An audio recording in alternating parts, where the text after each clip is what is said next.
Hi there, I'm Chris Smith. And I'm Ree Morgan. And we've reached the climax of day 2 at IFA. Now, yesterday was all about the hard news, the breaking stories. Today was all about touring the stands and getting a real feel for the products that we saw today. Hey, Ree. Yeah, we got our hands dirty today here at IFA. So speaking, you'll find out about that later. But first up, we went to see Sony this morning and their brand new Pocket HD camcorder, the PM1, which I in particular found very, very interesting. Really nice with its swivel lens and the capacity to shoot full HD video as well. Nice design too. What do you think, Ree? I loved it. The colour, it was orange, and it was really easy to use as well. It felt like a bit like the Sanyos with the shoot, like the camera and then the film mode, just one touch away. And it was bigger than the Flip, but it was much lighter.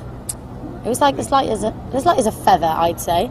And then we trekked it over to Toshiba, where they have embraced Blu-ray, and they're not just embraced them, they become their BFF. I had a look at the Toshiba P500, which is their Blu-ray laptop. Now, there's no denying it's a massive piece of kit. It actually is bigger than my telly back at home, but it is quite impressive. It's got a massive 18-inch screen, a rewritable Blu-ray drive, amazing set of speakers and upscaling capability. I mean, for their first go, I thought thumbs up to Toshiba. That's pretty good. Definitely. It's about time they embraced the Blu-ray, and good luck to them, we say. So next up, we saw the Toshiba Camilio, or however they like to pronounce it, S20, which is an extremely cheap full high definition camera, just £120, and it's super thin as well, like the thinnest. So it's 17mm, really, nice budget piece of kit. Would you prefer that to the Sony? Which was your favourite, the Sony or the Toshiba? I think for style points, I think I'd have to go for the Toshiba. For build quality, maybe Sony. You get that little bit of extra class with them, but both really nice products, and it's good to see HD camcorders coming down in price a little too. Yeah, and we were busy at the Toshiba stand because I also had a look at their new Journey Touch, which is their multimedia tablet, 7 inches in size, fully touchscreen, and you get applications on there like Facebook, YouTube, as well as internet browsing. Not only that, you can play MP3 players as well. I quite like that. It was a bit sticky, the touchscreen. But it's a noble first effort from Tosh. Again, I wasn't too sure about the touchscreen on the device or the navigation system really, but we'll see when it comes to release in the next few months. And we did get some breaking news at Toshiba as well. We did. We sneaked a little bit of info outside of one of the product managers at the stand, who tells us that Toshiba are working on their own ebook reader, which is set to come in mid-2010. They're actually working on a 7-inch and a 9-inch model.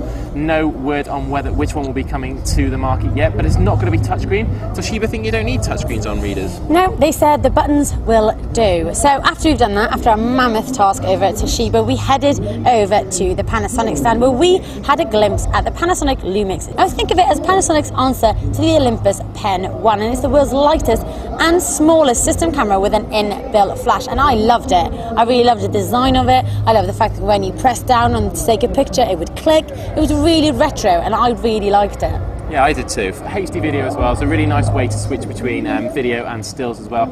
Amazing retro design, interchangeable lenses, which is nice. But yeah, take a look at our hands-on. You'll get more details on that. Yep. And then after that, I had a bit of playtime, I think. We headed over to the hottest gadget at IFA 2009. It was in the Philips stand, and we were raving about it yesterday. In fact, everyone here has been raving about it. It is the Philips Intimate Massager number 2. And I've never been so embarrassed. There's a whole audience watching me doing my hands-on. And yeah, it was nice.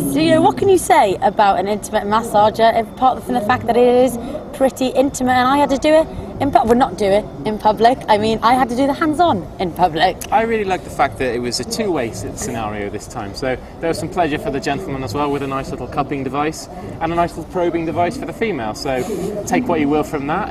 We had a good laugh, and everyone had a good laugh at us. So yeah, that was the Philips Intimate Massager too. And after that, we stepped down. I feel not stepped down. Yeah. We went all anorexic over at the Samsung stand. We cooled off, didn't we? Yeah, we cooled off at the cool Samsung off. stand with a 7-inch LED TV, which is actually thinner than the Apple iPhone. Great picture. We enjoyed a bit of the case of Benjamin Button on the trailers there.